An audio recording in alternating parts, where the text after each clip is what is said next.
Asia is a big market for you. Tory has its biggest store in the world in Shanghai. Now that Hong Kong and China are fully opening its borders, how fast could you grow in this part of the world? I mean, I would say the sky is the limit.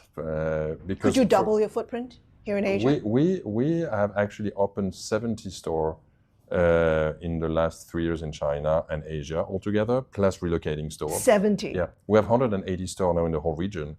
I mean, obviously, we're looking at it selectively. We don't want to have store everywhere because we want to be very selective where we open store, but we have potential to grow our footprint. We also have, the potential to grow the size of our store to express all the categories because we have multiple categories. I mean, you see, we have scarves, we have handbags, we have jewelry, we have, footwear, which is significant. We have ready-to-wear. So you're not doubling your footprint.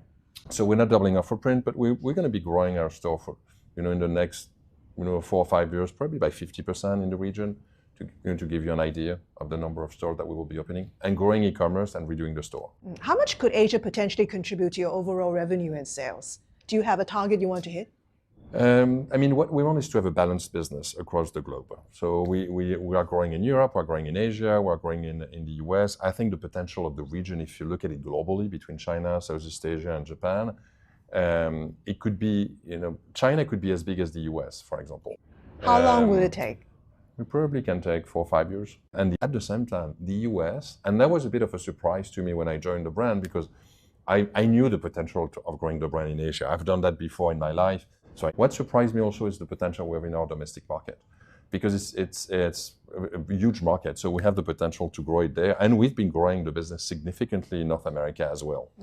Tory Burch herself has built a $3.5 billion company in less than a decade. Now that you're in the picture with all the experience you have turning brands into powerhouses, how long will it take to transform Tory Burch into a multi-billion-dollar fashion empire?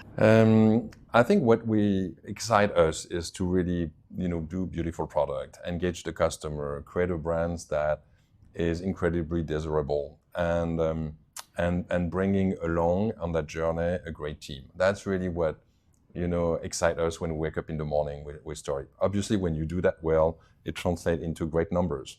But that's almost the consequence. So we don't wake up in the morning saying, okay, we want the brands to be 4 billion sales or 5 billion sales or that value. And as you said, Tory reached $1 billion of sales in the first 10 years. She was profitable year 2.